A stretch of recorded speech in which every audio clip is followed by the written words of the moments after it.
Hello, everyone. My name is Joseph Holmes, resident culture critic at Religion Unplugged, and with me today is my brilliant, passionate colleague, Mariya. Mariya, would you introduce yourself? Hi, my name's Mariya, like how you just called me. I work from India and I largely cover women, children, and social issues. Fantastic. Yes, we're really excited to talk to each other today. Today we're going to be discussing Christian nationalism and Hindu nationalism, their similarities, differences, and why it matters. Partly actually how this came up is we were discussing this in one of our meetings. We were kind of doing roundup of our coverage, and we realized that we were seeing this gap in religious news coverage. There's a lot of coverage around Christian nationalism in America, obviously, and sometimes some little discussion of Hindu nationalism if it comes up in the news. We've certainly covered it, but rarely a serious attempt to help people understand them in light of each other and global situations and all that. So I figured we just close that gap as the #1 global religious news organization in the world, as determined by me just now. So ready to get started? Yep. Cool. So first, you're going to kind of tackle Hindu nationalism because that's the one that people, at least in America, probably know the least about. So what is Hindu nationalism? What makes it distinct from ordinary Hindu beliefs and practices? So Hindu nationalism, often referred to as Hindutva, it is a political ideology that seeks to equate Indian cultures with Hindu values. It aggressively seeks the worldly interests of Hindus, projecting those interests to be in conflict with the religious minorities, especially the Muslims and the Christians. And it projects India's past glory before the invasion of the Muslim Mughals and the Christians' colonial powers, like the Great Britain. Although Hindus are in majority, it seeks to inculcate a sense of victimhood among the Hindus, which is quite interesting that I find. And it advocates for a revenge as a means to correct the perceived, historical wrongs. It appears to be, to me, to be inspired by the European fascism, And Yeah. Hindutva is it was codified in 1922 in a book which is called as What is a Hindu? And Ah, as per Hindu nationalism, India should be one nation, no race. No different races. It's just one nation, one race, and one culture. gotcha. Okay, so that's really interesting, and then we'll get into this as we talk about Christian nationalism as well. You can definitely, I think, for a lot of people, see different similarities going on there. But yeah, Hinduism is a religion in India that is a majority religion and has been, and the history of Hinduism, as I understand it, in India is really fascinating because it was, in many respects, Hinduism was just the religion and the diversity of religions that people practiced in India sort of prior to the Muslim invasions and prior to the colonialism, which partly brought Christianity, and it's interesting. So that the Hindu nationalism is taking a look at that narrative and saying we want our identity in India to be Hinduism, our national identity, and the religious Hindu identity to be the same thing.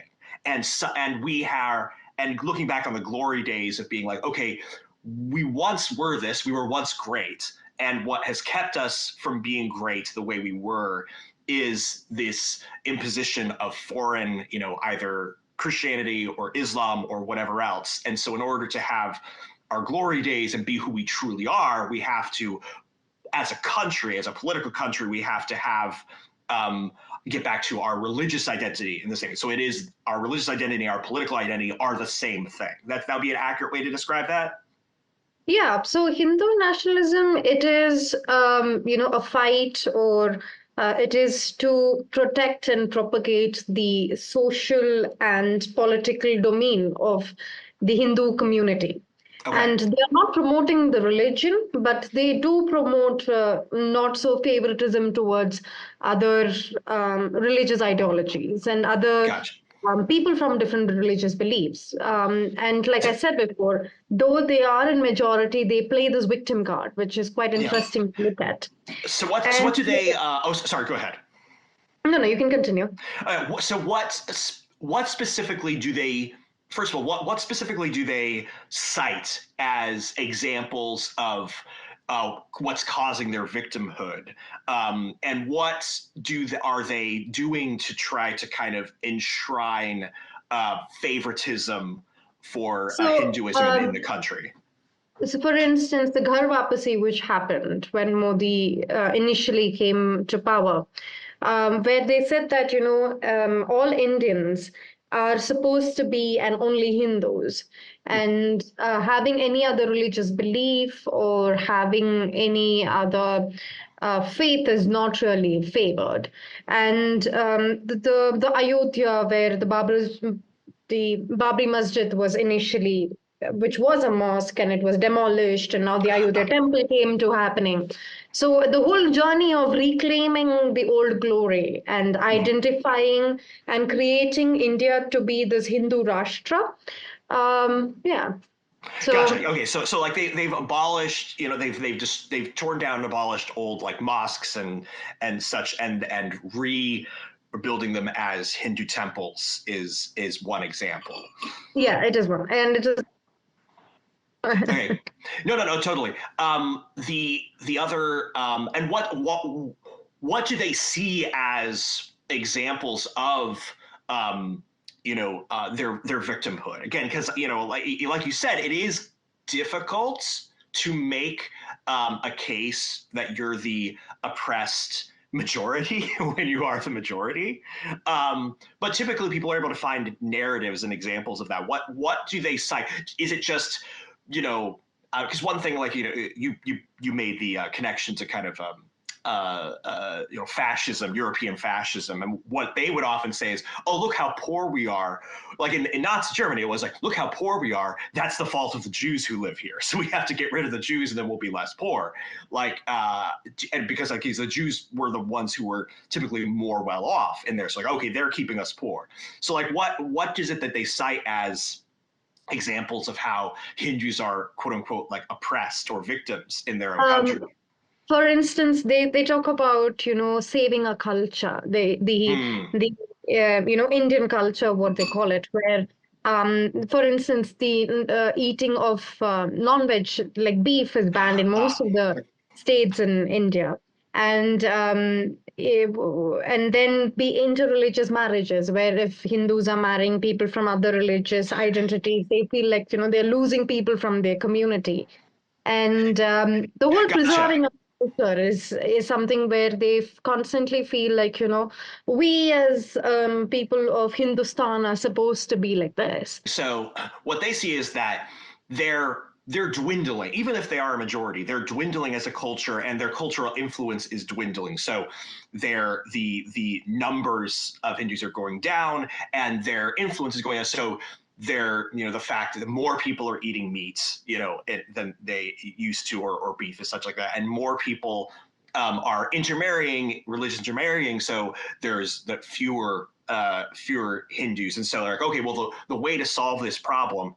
So, in 1920s, when in India that independence became to look as a possibility, there was always the India's grand old party, International Congress, which was leading the independence movement.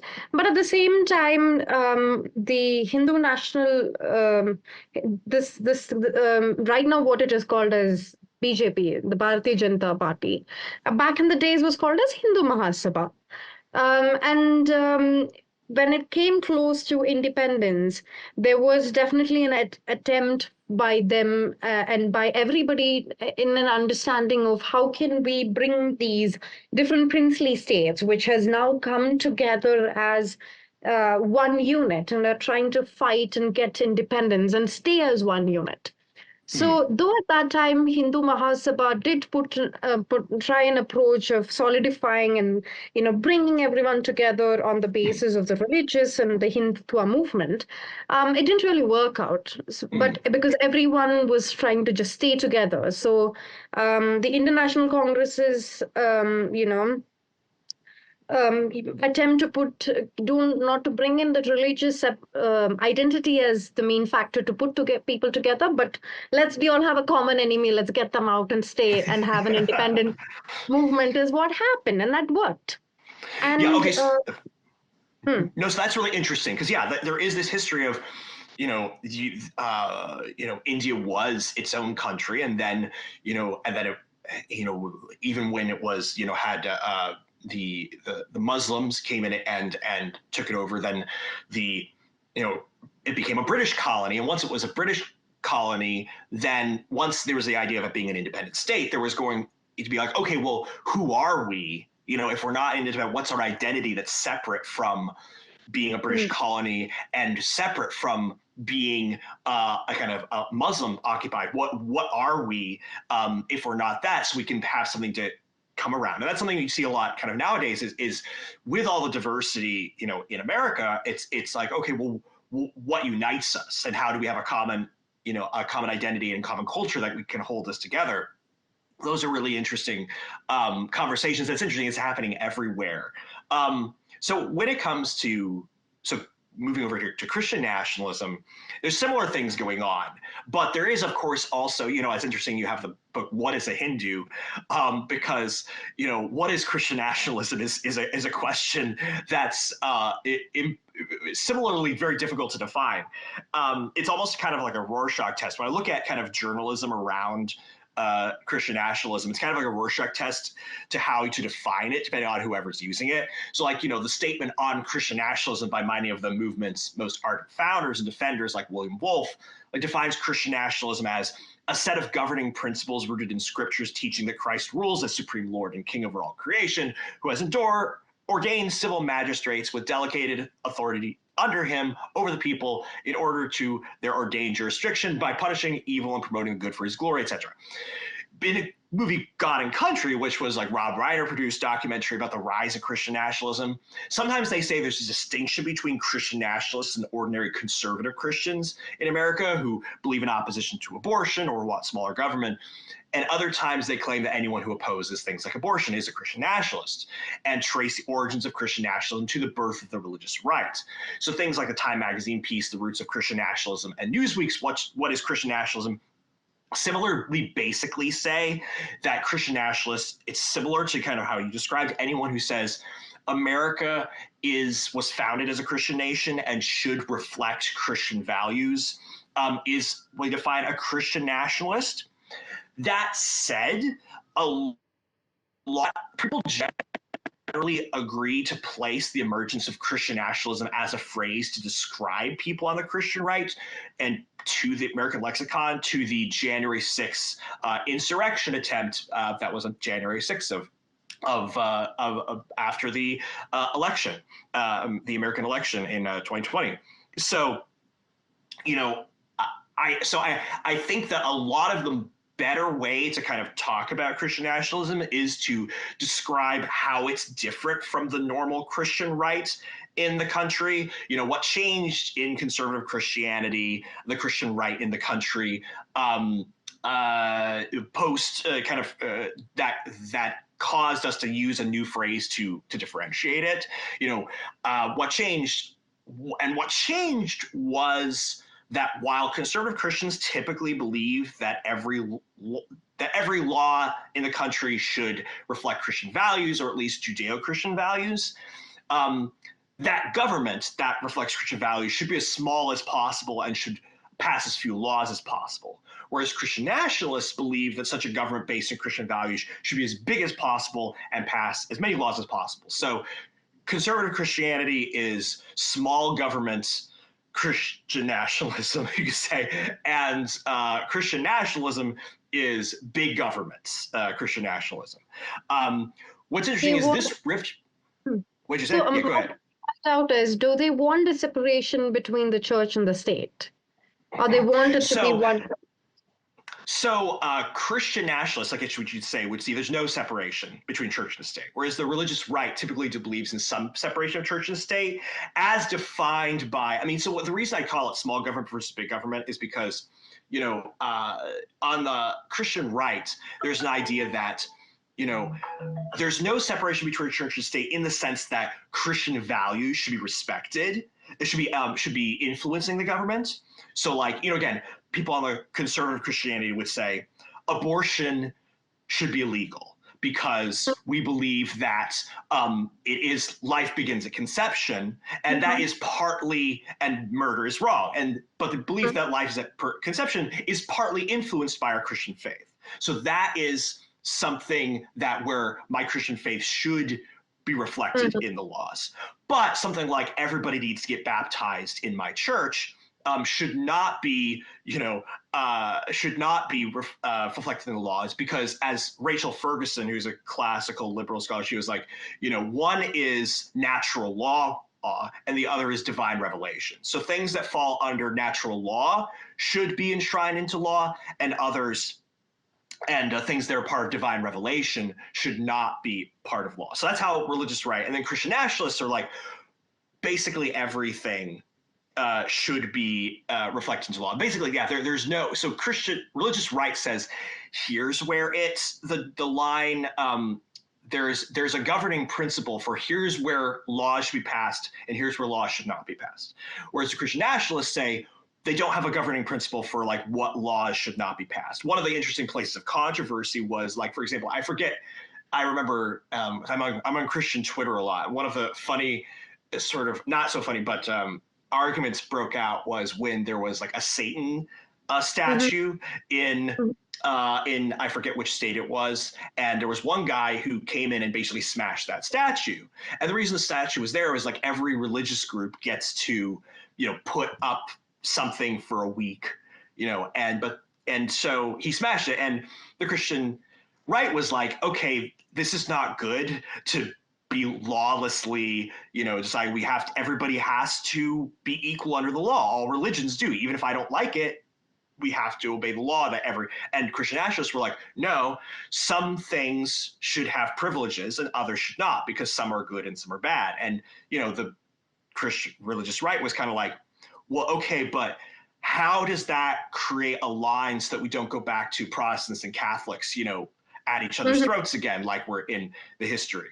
So the where this kind of movement on the religious right happened, and where it was, obviously, the rift first became kind of widely started was back in 2019, oddly enough, when we're doing a debate between conservative commentators David French and Sohrab Ahmari, who then penned a piece against David Frenchism. What?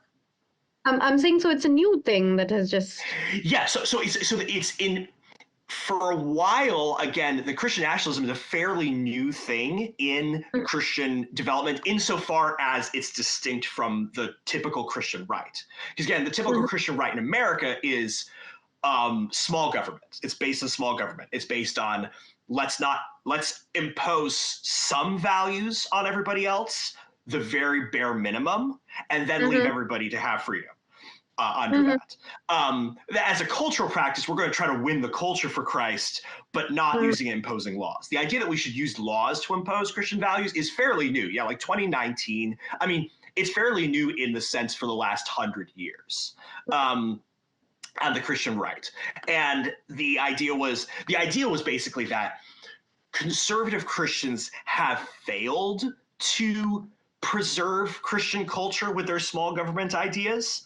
That, again, since the conservative Christians have kind of been running the Christian right, we've had, the sexual revolution, we've had gay marriage, we've had transgenderism, we've had kind of the rise of basically the erosion of people and Christian values, like you were talking about Hindu nationalism. And so it's like, okay, because the Christian right has failed, the reason they failed is because they haven't been using the government and laws in order to entrench those Christian values. And so that's where that came from. Now, and that's what I would say the rise and the growth of Christian nationalism as a sort of separate, distinct movement has come in the American context. Yeah, now, so like similar in the Hindu situation, where that in the early 20th century, this thing started, but it only researched later on in 1990s when the um, Indian National Congress, the Indian Grand Old Party, was having a shift in power, and there was some kind of a political vacuum which was happening when that's Yeah. when they re-emerged quite violently. In fact, sorry, continue.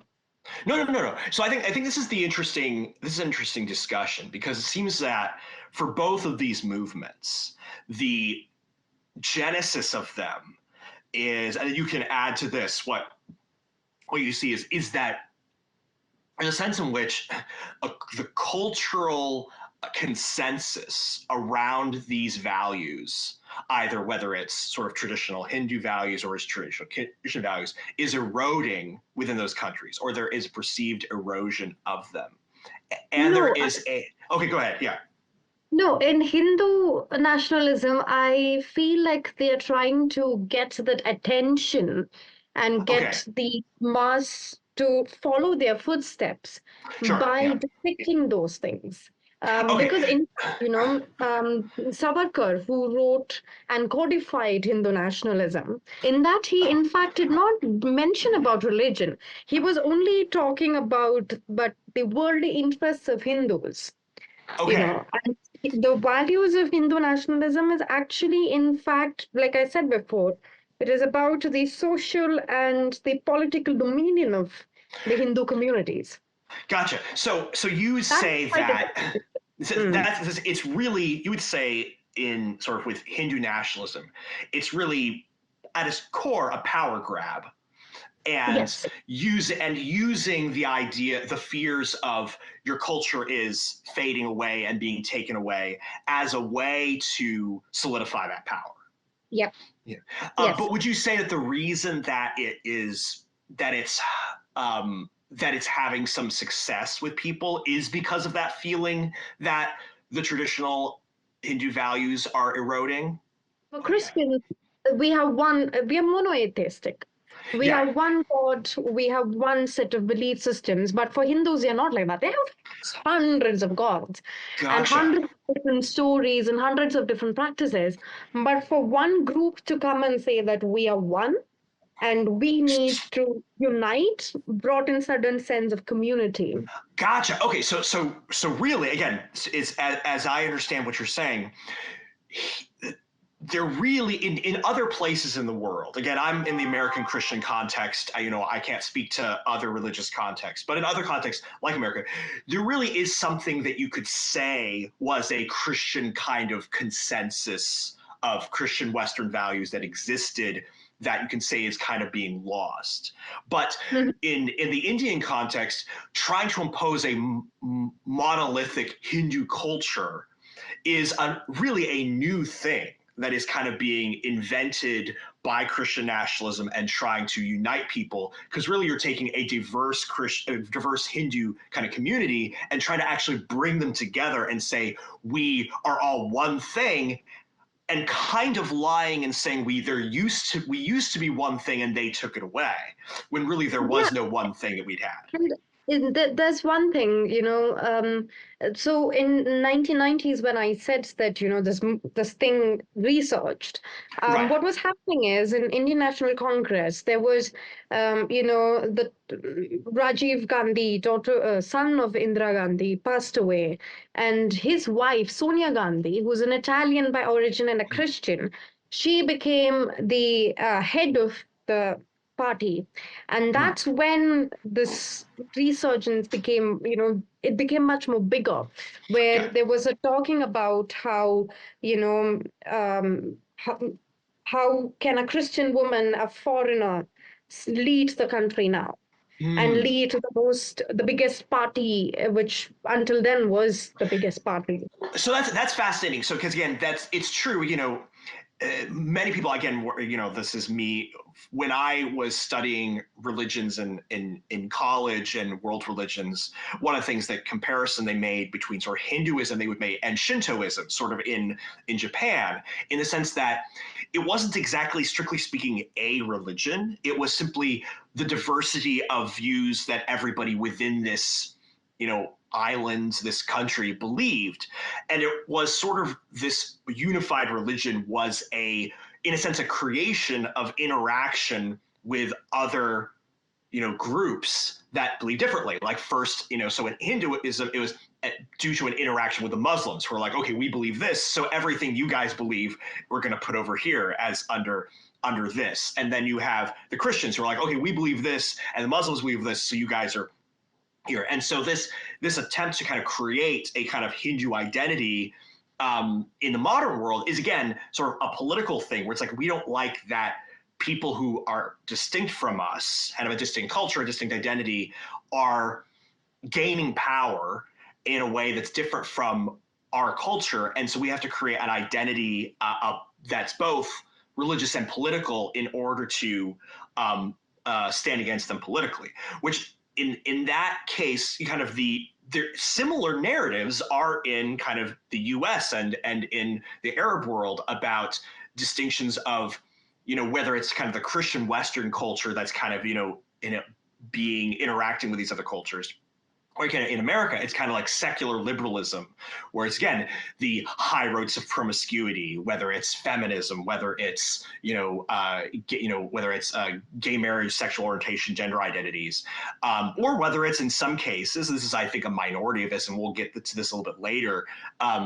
But whether it's race, these ideas that we had a culture and there's certain things about the culture we liked, and these are being eroded, is the narrative within the West as well.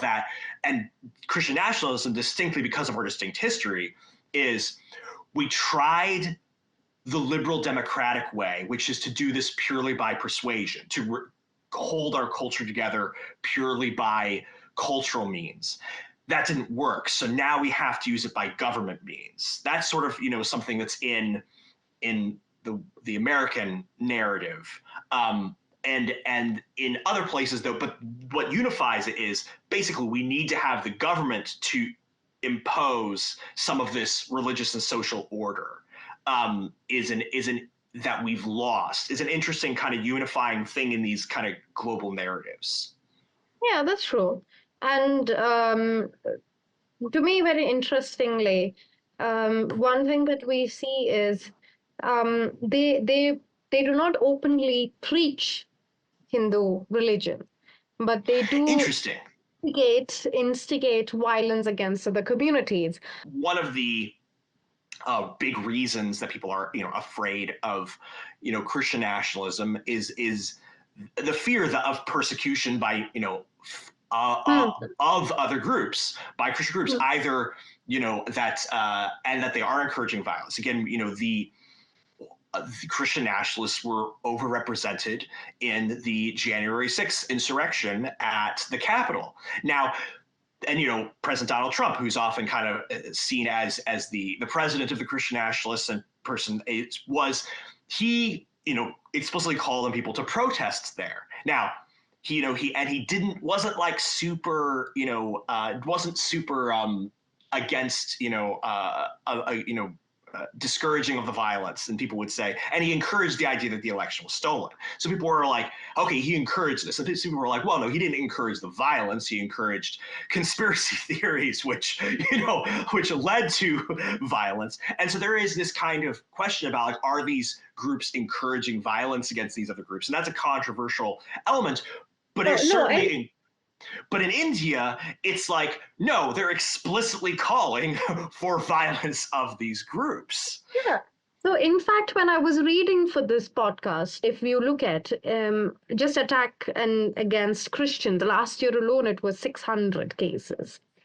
600 cases. Until now, till this is March, we're in March, right? March. There is almost 160 cases of attack against Christians in India. And this is by a forum called as United Christian Forum, which is a Delhi-based organization. And they themselves, as an independent organization, have found so many cases. So we cannot say that, there is no attack towards minorities, which is violent physical attack. And that is one of the biggest reasons why people are concerned for their own safety. People are concerned about their fundamental rights. And yeah. Cool. So So, it is a scary situation to live in, but it's also a very historic moment to be alive in India.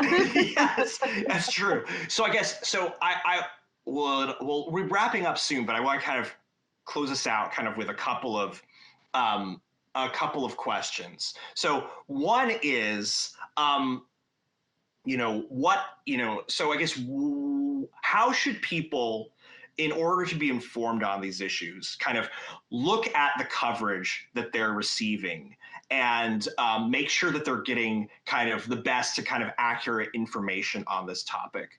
And what is if people are concerned about things like Hindu nationalism, what are the best kind of paths forward that you can kind of see in this situation? Who has kind of answers and kind of political attempts to kind of to kind of move a path forward? So yeah, what do you see as kind of the plausible path forward, and what are the best ways to get information about this that you found? So we need to also understand that, um, research is very important. Just reading news articles, especially which are coming out of India, because most of the media houses here are all bought, and the Hmm. information that you get is always biased. So, one thing that if you want to understand, study Hindu nationalism, is research by yourself, understand how Hmm. structured they are. Do you see some kind of hope on the horizon about Hindu nationalism in your country? Or does that seem to be the movement just seem to be growing, and there doesn't seem to be a It is lot of still stopping it? growing. It is growing, Okay. and I think this Lok Sabha also they will win. And I think maybe after that, maybe the next one.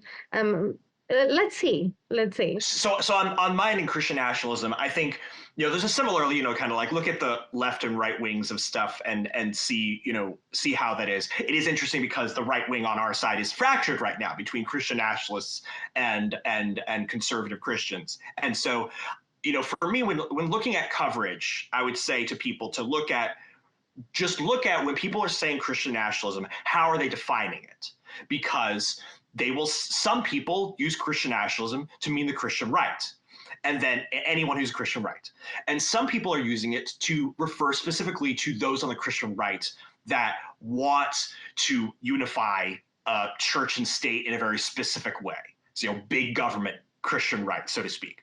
And so just know it doesn't matter. You can have whatever view on it you want, but just know what version of that they're talking about. Another aspect of this is that sometimes they will conflate Christian nationalism with white ethnocentric Christian nationalism, which is difficult to do. It's problematic because, as sociologist George Yancey pointed out, he's a Black Christian sociologist who pointed this out as a Pew review study, a Pew Research study, was that American Hispanic Protestants have a higher rate of support for Christian nationalism than white evangelicals do, and Black Protestants are not far behind whites. And so are people talking about white ethnocentric Christian nationalism? Are they talking about Christian nationalism in general, which is sort of a multi-ethnic thing? So again, find out what people are talking about. I will say, sort of in the optimism side for America,